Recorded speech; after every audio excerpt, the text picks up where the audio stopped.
I have a channel on education and explanatory videos. I also have my online course academy. The story I want to tell you today is my attempt at doing something different.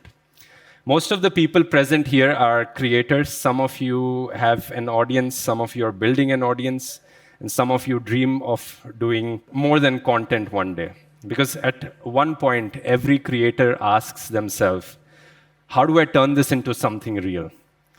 Not just views, not just brand deals, but something you own. 4 months ago, I launched my first startup. And I learned very quickly that building a business is very different from building an audience. Just to give you an idea what my business was about, nowadays we have so many different AI models from ChatGPT, Gemini, Claude, Perplexity, Grok, and all of these different AI models.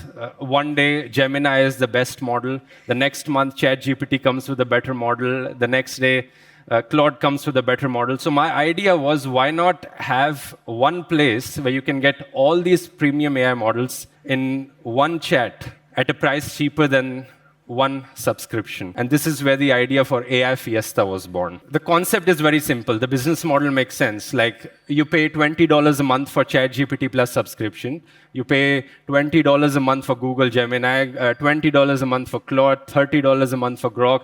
So only if you add all these top 5 or 6 subscriptions, you end up paying $110 a month. This was a problem that I was also facing.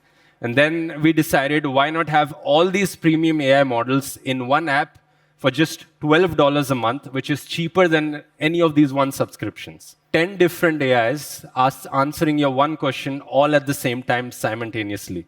So you can always choose the best answer for every question that you have, and you can compare the answers. There is something I want to tell you if you are thinking of, starting your own business. And this is something which I've always believed in.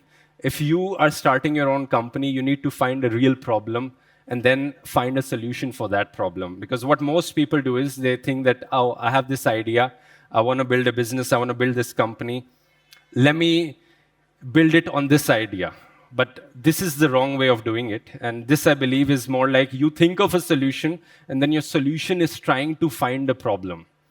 But instead, it should be the other way around. You should encounter a problem for which you find a solution. I launched this 4 months ago, and then this happened. The whole internet was calling my new startup a scam. Some said it was misleading, some said it was a cash grab. There was hate coming from all sides, trolling everywhere. You might ask why that happened. Of course, there was many reasons for it. Some of it was our mistakes. Some of it was misunderstandings. For example, one of our mistakes was we did not clarify exactly what the token limits were, and people thought the token limits were very less, for example. Another reason was a communication gap. One of the biggest reasons was that when people went to purchase the product, because of the launch video, there was a huge traffic coming into this app.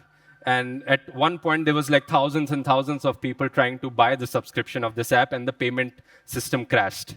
People paid for the app, but they did not get access to it.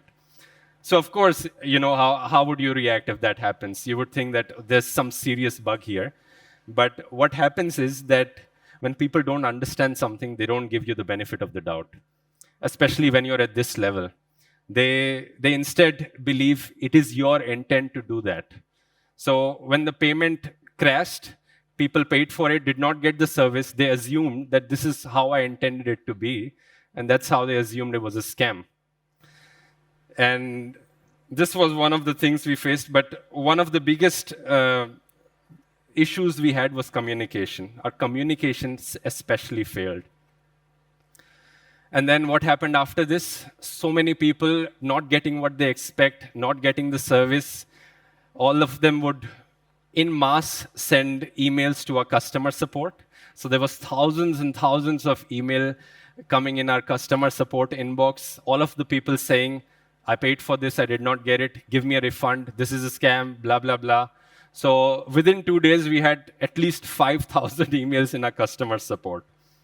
And to make things worse, what happened after this is we decided to say that, okay, we'll give you all these AIs at $12 a month, and then ChatGPT 2 days later comes and says, actually, just for India, we'll launch an even cheaper subscription plan at only $5 a month. And that wasn't it.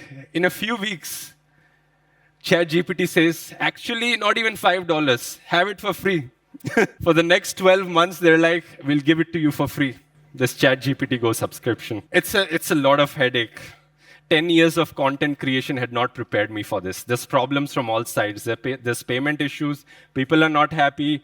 People are calling it a scam. And on top of that, there's like the competition is giving away their AI models for free. Something will always go wrong. No matter how prepared you are, something will always go wrong. And you might think, listening to this story, that maybe we were underprepared to handle all this. But trust me, from our end, we had a checklist. We had double-checked that checklist. We had triple-checked all our things.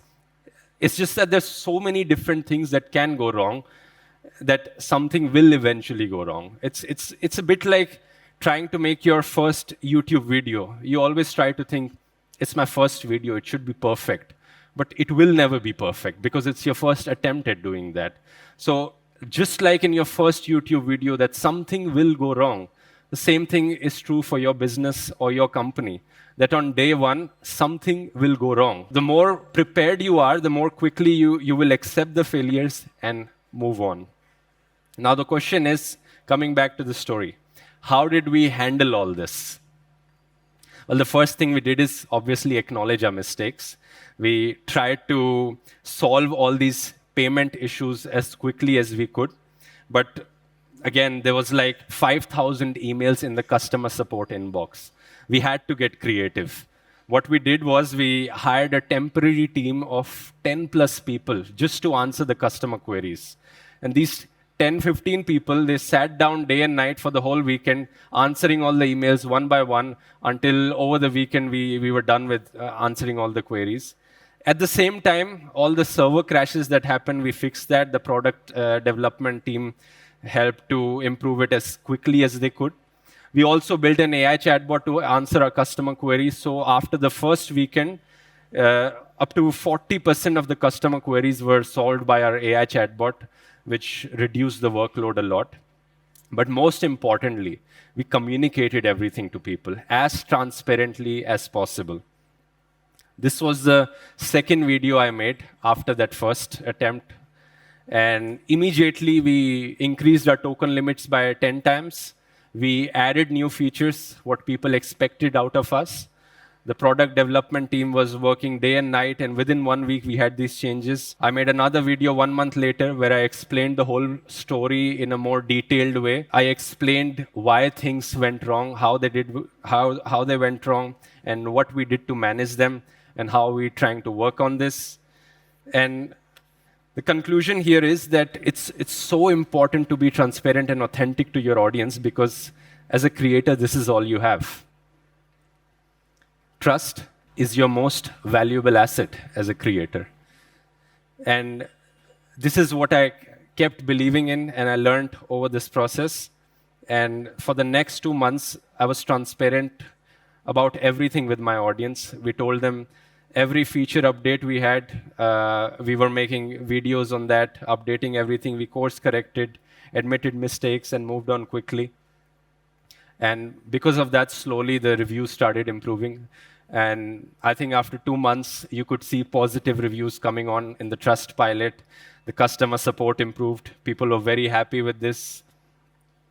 And we even did like customer calls. So this was my idea, that every week we'd randomly pick 20 customers and go on a call with them to understand their desires, their pain points, and their needs. And you might think that, as a creator with 30 million subscribers and tens of thousands of people are using the app, what difference does it make if there's like, I'm talking with 20 people? But this is all the difference it makes. I understood the needs of customers. I understood what they wanted. And this I could only understand by talking to them on these small calls. And then I also understood that customer satisfaction should be your number one goal. As a company, you're not building a company for yourself. You're building it for the customer. You're building it for them, basically. And I truly believe that if you work on giving the best product, the best experience for your first 1,000 customers, they will like the product and they will become your marketing channels for the future. So we kept doing this for months. We kept learning and heads down building. We kept providing new features. To give you an example, I think in the last couple of months, we also added a consensus feature. Uh, the problem, many people said, there's 10 different AIs, 10 different responses. It's so hard to read through all the 10 different responses. Why not have an AI model, take those 10 responses and give us the consensus of that? Like, what's the summary? If 8 of those 10 models agree on something, I want to know which of these models agree, which 2 models disagree, and what do they disagree about. So this feature does exactly that. We also added a super fiesta mode where in a single chat, you can switch between different AI models. When you send your question, your prompt to the AI, our proprietary algorithm decides which AI this question should go to. So in a single chat, you can switch between Gemini, Claude, ChatGPT, and always have the best answer. So we built a light mode, we added avatars, and because of all this, because of whatever we worked on, today, AI Fiesta has more than 70,000 paid subscribers. We did more than 2.5 million in revenue since 4 months of launching. We provide more than 10 different AI providers, 35 different AI models in one place to get you the best answer always. One last advice, if you're thinking of starting a company, believe in yourself.